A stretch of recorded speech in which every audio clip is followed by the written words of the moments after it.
Assalamu alaikum dear students. वालेकुम अस्सलाम। So again अब दूसरा लेक्चर हम स्टार्ट करेंगे आज।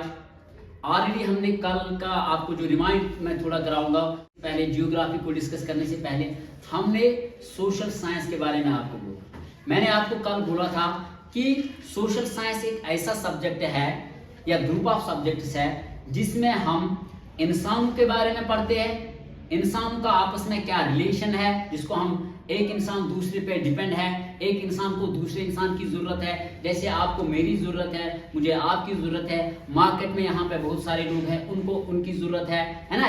इंसान एक दूसरे पे डिपेंड है, ठीक है ना। अब मैंने इसमें आप कितने सब्जेक्ट बोले हैं एज पर 9th वो हमने ऑलरेडी डिस्कस किया है। आज हम उन्हीं सब्जेक्ट्स में, क्योंकि social science is also it's a group of subjects, it's a combination of subject, it's a family of subjects. तो प्लीज में से आज हम एक सब्जेक्ट उठाएंगे, वो है हमारा जियोग्राफी।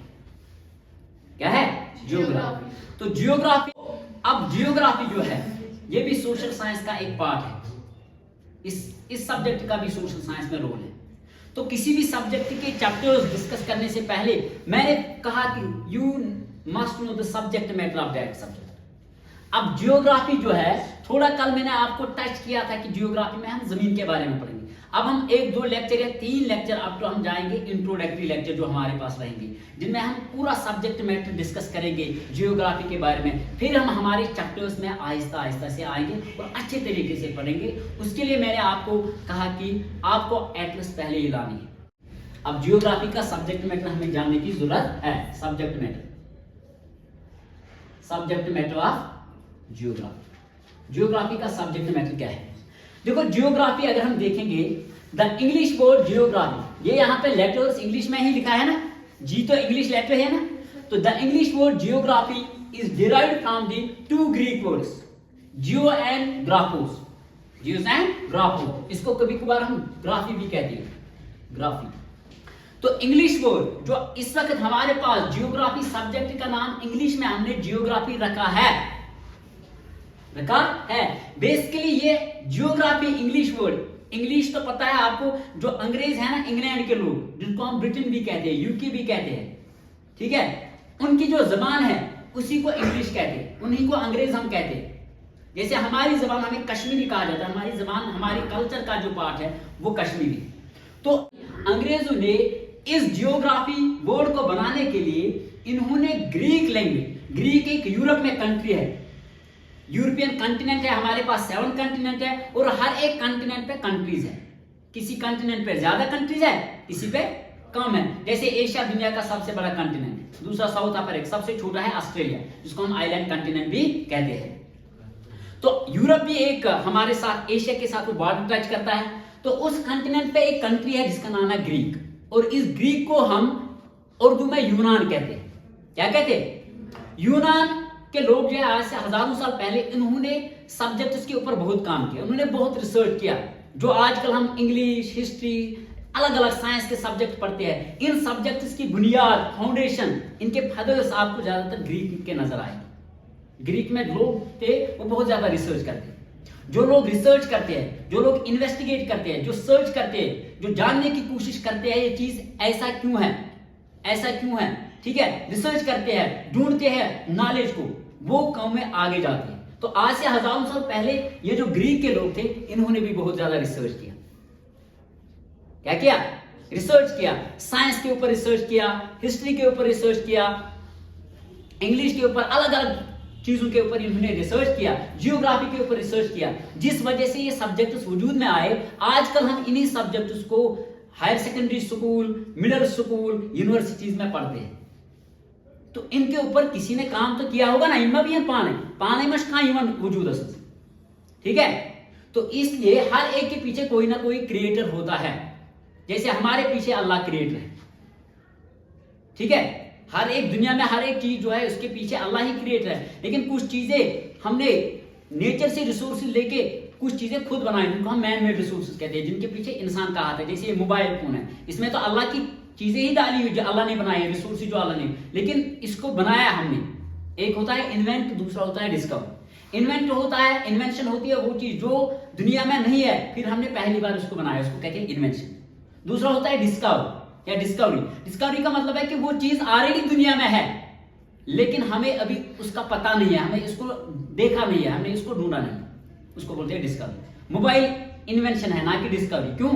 कि ये सब खरीदे तो टाइम भी हुई ना, नहीं, इसका इन्वेंशन हुआ।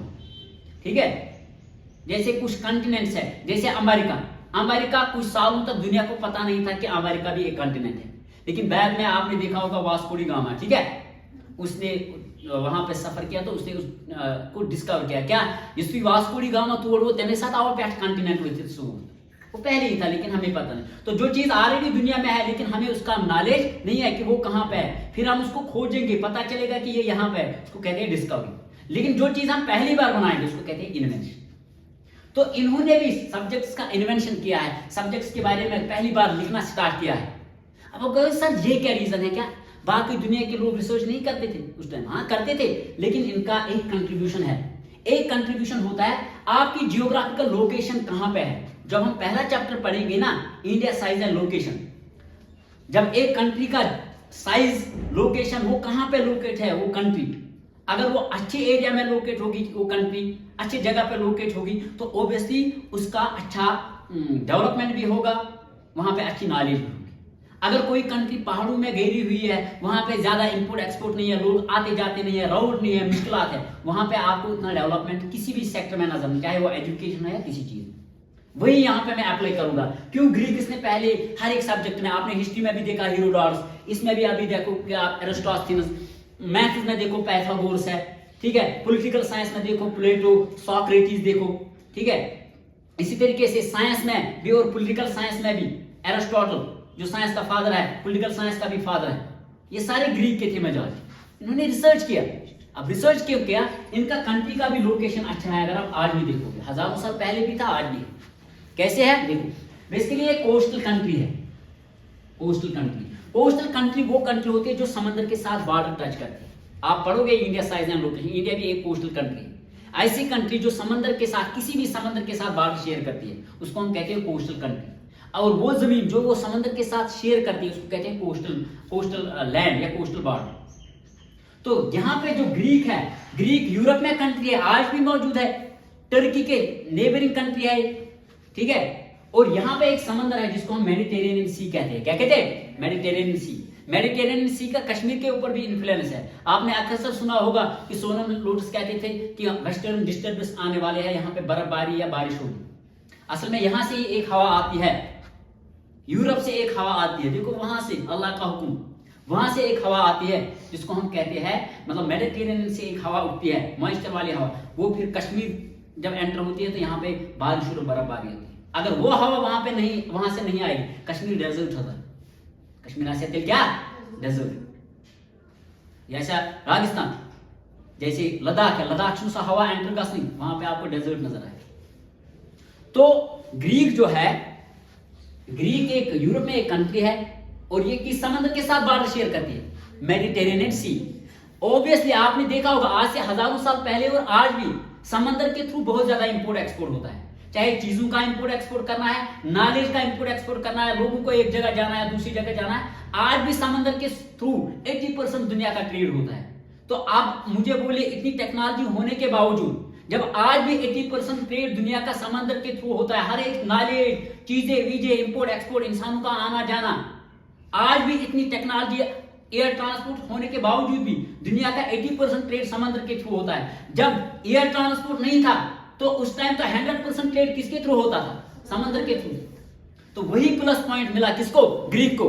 ग्रीक में क्या था? ग्रीक का यहाँ पे समंदर था, तो समंदर की वजह से ये दुनिया को, इनके यहाँ पे बड़े बड़े स्कॉलर्स उस टाइम थे, जैसे सोक्रेटिस, प्लेटो, एरिस्टोटल, पाइथागोरस, बड़े बड़े लोग थे। ये एक जगह से दूसरी जगह जाते थे समंदर के थ्रू, उससे इनको दूसरी कंट्री में जाके रिसर्च करने का मौका मिलता था और वहां के लोग यहाँ आते थे ग्रीक में, तो इससे नॉलेज का भी इंपोर्ट एक्सपोर्ट हो गया, नॉलेज ट्रांसपेरेंसी भी हो गई, जिससे ग्रीकों ने बहुत ज्यादा नॉलेज में भी रिसर्च किया, डेवलपमेंट किया। इसी वजह से इन्होंने अलग अलग सब्जेक्ट्स में पहले रोल अदा किया, इसीलिए फाउंडर सब्जेक्ट्स में। तो अब समझ लो, तो यही रीजन है इन्होंने जियोग्राफी में भी बहुत ज्यादा कंट्रीब्यूशन किया है। समझाया? कोई कहेगा क्यों? तो असल में कोस्टल बाउंड्री का क्या फायदा हुआ? अगर एक लैंड लॉकर कंट्री होती लैंड लॉक्ड कंट्री होती है जिसका समंदर के साथ बॉर्डर नहीं है, ठीक है। जैसे आपको नेपाल मिलेगा, भूटान मिलेगा, वो लैंड लॉक्ड कंट्रीज है, उनका समंदर के साथ। मगर इंडिया लैंड लॉक्ड नहीं, इंडिया इंडियन ओशन के साथ, अरेबियन सी और बे ऑफ बंगाल के साथ बॉर्डर शेयर करती है, हमने पढ़ना है। तो एक कंट्री जो समंदर के साथ बॉर्डर टच करती है उसका फायदा ही फायदा होता है। वही फायदा ग्रीक को हजारों साल भी मिला है और आज भी मिला है। और इन्होंने सब्जेक्ट्स के ऊपर क्या किया, रिसर्च किए, नॉलेज, इंपोर्ट एक्सपोर्ट, नॉलेज में भी ट्रांसपोर्ट हुआ, चीजों में भी हुआ। एक दूसरे मुल्कों के लोग ग्रीक आए और ये वहां चले गए, इन्होंने वहां की नॉलेज सीखी और वहां के लोग ग्रीक आए, तो नॉलेज का ट्रांसपेरेंसी हुआ। इसकी वजह से इनके पास बहुत ज्यादा नॉलेज होगी। और अगर आप देखोगे प्लेटो का जो पहला स्कूल था उसका नाम था एकेडमी। सोक्रेटिस का स्टूडेंट था सोक्रेटिस, ठीक है, सोक्रेटिस, जिसको जहर पिलाया गया ग्रीक में, ग्रीक की वहां पे जो बात गवर्नमेंट थी, ठीक है। तो बाद में उसने कहा कि मुझे सच ही कबूल है, सच बोलने के लिए मुझे अगर जहर भी पीना पड़ेगा तो मैं जहर पीने के लिए तैयार हूं। तो उसने एक जहर, उस टाइम गवर्नमेंट ने उसको जहर पिलाया, ठीक है। उसके पीछे एक अलग फिलॉसफी है, मैं यहाँ पे वो डिस्कस नहीं करना चाहूंगा। तो उसको एक जहर दिया गया, हेमलॉक। क्या? हेमलॉक एक खतरनाक जहर थी। और उसने कहा कि सच बोलने के लिए अगर मुझे जहर भी पीना पड़ेगा तो मैं पीऊंगा। तो उसने वो किया। और उसी का स्टूडेंट था प्लेटो का स्टूडेंट था एरिस्टोटल। तो एरिस्टोटल जिसको हम कहते हैं, तो प्लेटो जो है, ठीक है, प्लेटो जो है, ठीक है, प्लेटो का स्टूडेंट था एरिस्टोटल। प्लेटो ने अपना स्कूल डाला था जहां पे वो बच्चों को पढ़ाता था, उसका नाम था एकेडमी, जो आजकल अक्सर कोचिंग सेंटर्स कहते हैं, दिस एकेडमी। ये पहला स्कूल था ग्रीक में, क्योंकि प्लेटो भी ग्रीक का ही था सिटीजन। उसने पहला स्कूल वहां पे डाला था आज से हजारों साल पहले, इसका नाम था एकेडमी। प्लेटो का स्टूडेंट था कौन? एरिस्टोटल ने जो किया, उसने भी एक स्कूल डाला ग्रीक में, उसका नाम था लाइसियम। क्या? LYCEUM। यह है प्लेटो का स्कूल, ये था एरिस्टोटल। और इसने साइंस का फादर माना जाता है एरिस्टोटल। ये पॉलिटिकल साइंस में बहुत ज्यादा कंट्रीब्यूशन था, क्योंकि सोक्रेटिस का स्टूडेंट प्लेटो, SPA, सोक्रेटिस, प्लेटो, एरिस्टोटल। पाइथागोरस थ्योरम आपने पढ़ी है ना, मैथ में पढ़ा है पाइथागोरस, वो भी ग्रीक का था। एरिस्टोस्थेनेस कहां था? इसी तरीके हेरोडोटस कहां था? ग्रीक का। साइंस में भी इनका, जियोग्राफी में इनका, हिस्ट्री में इनका, हर एक सब्जेक्ट में इनका कंट्रीब्यूशन, क्योंकि रिसर्च किया। जो कौमें रिसर्च करती है, याद रखना, जो कौमें रिसर्च करती है वो आगे जाती है, वो डेवलपमेंट करती है, वो तरक्की करती है, चाहे वो फिर किसी भी मजहब से हो। रिसर्च करोगे, इल्म हासिल करोगे, प्रैक्टिकल करोगे, ठीक है, तो आगे जाओगे। खाली फेसबुक चलाओगे, स्नैप चलाओगे, इंस्टा पे बैठोगे, कुछ नहीं करोगे, खाली आपका टाइम वेस्ट होगा। उसको हम कहते हैं प्रोक्रास्टिनेशन। क्या कहते हैं? प्रोक्रास्टिनेशन में डिले करना। आप कहोगे खाली मैं कल करूंगा, फिर करूंगा, कभी नहीं करोगे। ये जो रील है, इसके पीछे एक ऐसा माइंड सेटअप है। जब आप एक रील देखते हैं ना, उसमें एक ऐसा, आप समझो एक ऐसा केमिकल की तरह एक काम करता है, इतना टेस्ट इसमें आता है ना। आप बोलते हैं 10 मिनट तक देखूंगा, फिर मैं पढ़ूंगा, फिर कहते हैं 10 मिनट के बाद पढ़ूंगा, फिर आधा घंटा। आपको पता नहीं चलता है आपने 4-5 घंटे रील्स देखी हुई है, ठीक है, क्योंकि आपका माइंड जो है पहले ही सेट होता है खाली 10 सेकंड का काम करने के। आप यहां से गए, आपने कहा कि मैं पढ़ूंगा, पढ़ने से पहले आपने रील देखी। देखो माइंड जो है हमारा, मैंने कहा ये हमेशा, ये माइंड बड़ा चालाक है, ये लेजी भी है और चालाक भी है। ये गेम बनाता है, जैसे इसको प्रोग्रामिंग करोगे ना, उसी हिसाब से चलेगा। अगर आपने रील देखी, तो आपका माइंड सेट हुआ कि आपका माइंड कहेगा कि अब मुझे खाली 10 सेकंड वाला काम करना है। क्या करना है? अब आपको घंटों पढ़ना है, तो आपने पहले ही माइंड को कहा, रील दिखाई 10 सेकंड की, तो माइंड ने कहा कि अब मुझे खाली कौन सा काम करना है, जो 10 सेकंड वाला काम होगा। लेकिन अब आपने रील खत्म किया, आपने कहा अब मैं पढ़ूंगा, लेकिन पढ़ने के लिए आपको घंटा चाहिए, 2 घंटा चाहिए, लेकिन आपने माइंड को किस पे सेट किया? 10 सेकंड्स के लिए। तो आपका माइंड पढ़ने के लिए रेडी नहीं होगा, तो आपकी नींद आएगी। तभी बूझ भी रही है, 20 घंटा पात्र भी पूरी पात्र भी डिले करियो अच्छा प्रोक्रास्टिनेशन। कैसा ना आज टाइम बाय तायस दोहस मकलम रील उछ तय पड़ियो ना। तो जो कौमें रील पे देखती है, जो कौमें रील पे बैठती है, स्नैप, इंस्टाग्राम पे दिन रात यही एडिटिंग करती है, वो कौमें आगे नहीं जाती है। जो कौमें आगे चली जाती है, जिन्होंने एक रील्स बनाए, जिन्होंने इंस्टा बनाए, स्नैप बनाए, उन्होंने रिसर्च किया, ये बनाया, और हम लोगों को इसमें जो है ना, हम जो निचले क्लास के लोग हैं, हम निचले क्लास के इसीलिए क्योंकि हम रिसर्च नहीं करते। तो हम लोग क्या करते हैं, हम रील पे बैठते हैं और जिन्होंने ये बनाया वो आगे आगे रिसर्च करते हैं, वो आगे चले जाते हैं और हम रील देखते जाते हैं, हम पीछे वो आगे, हम पीछे वो आगे। तो जो कौमें रील पे बैठेगी वो कभी आगे नहीं जाती। इसलिए रील्स छोड़ो, स्नैप छोड़ो, फेसबुक छोड़ो, इंस्टा छोड़ो और रिसर्च करो, पढ़ो, गौर फिक्र करो। इस दुनिया में गौर फिक्र करने के लिए बहुत सारी चीजें हैं। अल्लाह भी कुरान में फरमाता है कि आप इस दुनिया को घूमो, इस दुनिया का जो है ऑब्जर्व करो, एनालिसिस करो, देखो मैं खुदा कितना बड़ा हूं, मैंने क्या बनाया है। अब आप कमरे में बैठोगे, रील देखोगे तो आप थोड़ी रिसर्च करोगे, आपका वही माइंड सेट बनेगा, नेगेटिव माइंड।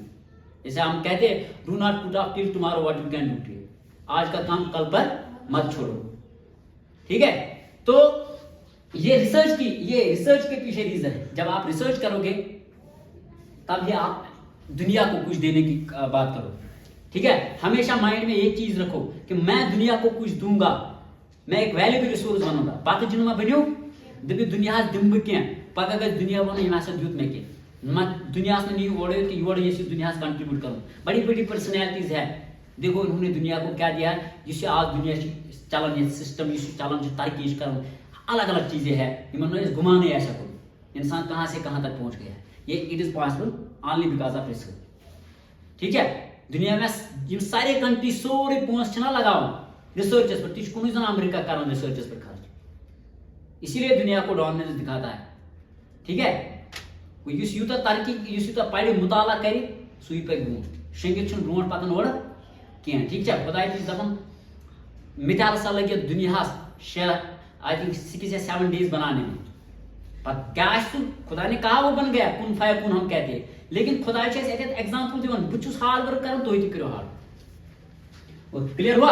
अब यही जियोग्राफी जो है ये अंग्रेज ये इसके ऊपर ग्रीकिस ने काम किया, तो ग्रीकिस ने इस टाइम इसको अपनी जबान में नाम रखा होगा ना, और ग्रीकिस की जो जबान है इसको हम कहते हैं ग्रीक लैंग्वेज है। ग्रीक लैंग्वेज यूनानी लैंग्वेज में इन्होंने इसको नाम रखा, क्या रखा, जियोग्राफोस, क्या रखा, जियोग्राफोस।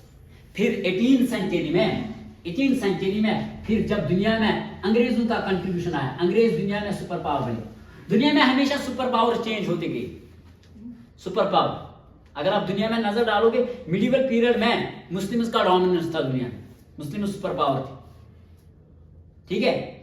फिर मुसलमान ने रिसर्च छोड़ा, ठीक है, बाकी चीजों की तरफ चले गए तो मुसलमान नीचे आ गए, ठीक है, और अंग्रेजों ने इसकी कमान संभाला।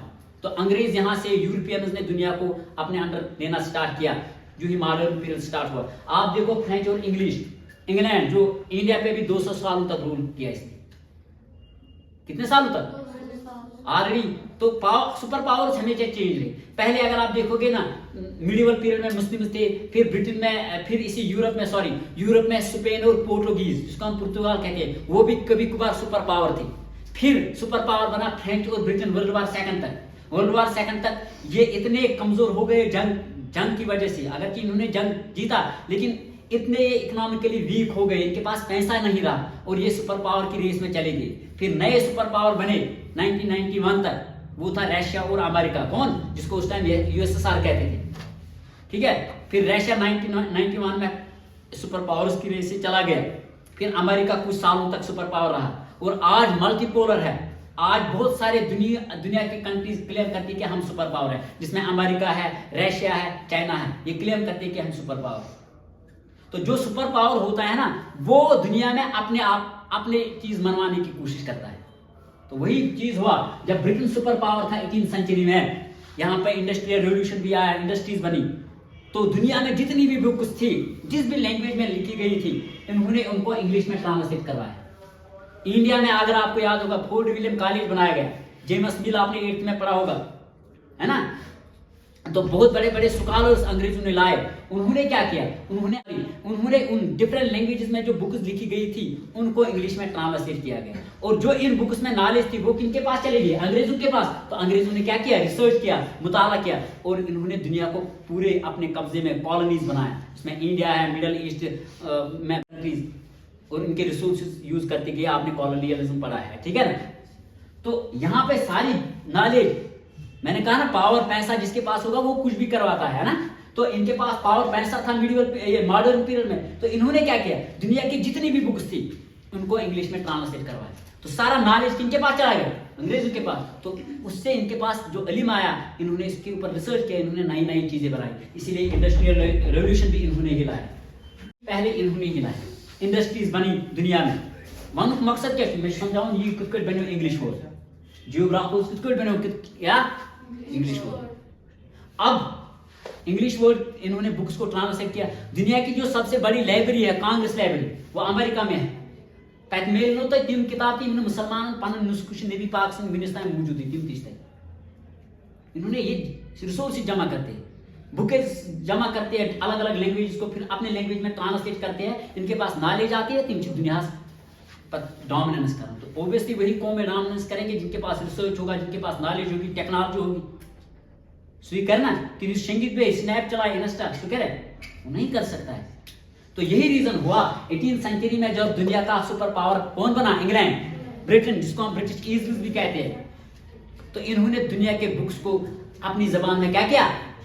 ट्रांसलेट किया, और जो उनमें नॉलेज था उनको इंग्लिश में लिखा गया। इसी वजह से इस ग्रीक वर्ड को, जो ये जियोग्राफर्स था, इसको इन्होंने ट्रांसलेट किया और इसको इंग्लिश में बनाया जियोग्राफी। समझ आया? कनेक्ट करवा हुआ ना? अब यही जियोग्राफी वर्ड ये इंग्लिश बना, यही मैं आप कहूंगा यहाँ पे 2 मिनट में। The English word geography is derived from the 2 Greek words. The English word geography is derived from the 2 Greek words, Jio and graphos. Geo means earth and graphos means description, statement, study about and write about. Study about or write about. Clear हुआ कि नहीं? तो the English, आप देखा कैसे ये English बना, English word geography था। तो ग्रीक किसने काम किया? तो बनाया था ना ग्रीक किसने? रिसर्च करके। तो जियोग्राफी सब्जेक्ट जो है इसको ट्रांसलेट करके हमने क्या बनाया? जियोग्राफी। वही मैंने कहा, जो ये इंग्लिश वर्ड जियोग्राफी है इसको हमने लिया है, डिराइव किया। डिराइव मींस डिराइवेशन, लेना किसी से। इसको हमने डिराइव किया ग्रीक की लैंग्वेज से। ग्रीक किसने जियोग्राफी को अपनी जबान में लिखा था? जियोग्राफोस। क्या? जियोग्राफोस। अब 2 हिस्सों में दिया। तो जियो का इंग्लिश में हम कहते हैं अर्थ, जियो का हम कहते हैं इंग्लिश में, क्योंकि ये जियो ग्रीक वर्ड है, ग्राफोस भी ग्रीक वर्ड है। और ग्राफोस को इंग्लिश में हम कहते हैं description, statement, study about and right about. किसी चीज के मुतालिक, यहाँ पे देखो ग्राफोस का मतलब इसको ग्राफी भी कहते हैं, किसी चीज के मुतालिक बयान देना, एक्सप्लेन करना, स्टेटमेंट देना, कुछ वजह करना। जैसे आपके बारे में अभी कुछ बयान कर रहा हूं, इसको कहते हैं डिस्क्रिप्शन करना, डिस्क्राइब करना, स्टेटमेंट देना।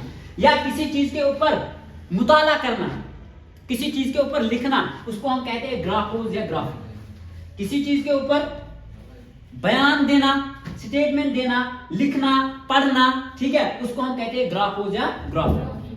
अब अगर आप माइंड यहाँ पे वापस ले लो, रिवर्स, वो ये है कि ग्राफोस, यहाँ पे जियोग्राफी में हम किस चीज के ऊपर मुताला करते हैं, पढ़ते हैं, लिखते हैं अर्थ के बारे में। तो वही हुआ ना, जियोग्राफी का मतलब है to study about earth, to write about earth, या डिस्क्रिप्शन ऑफ द अर्थ। जमीन के बारे में लिखना, पढ़ना, जानना, मुताला करना, बयान देना कि ये जमीन कैसे बनी, लैंड फॉर्म जो जमीन के ऊपर है अलग अलग, ये कैसे बनी, ये कैसे जमीन के ऊपर हमारे पास डेजर्ट्स है, माउंटेन्स है, ओशंस है, इसी तरह अर्थक्वेक्स कैसे आते हैं, रॉक्स कैसे बनी, ये सारी चीजें जमीन पे कैसे बनी, इनके ऊपर बयान देना, स्टेटमेंट देना, लिखना, पढ़ना, उसको हम जियोग्राफी कहते हैं। तो geography means to write about, to study about, to describe या description of the earth. Clear हुआ? किस किस को समझ आया?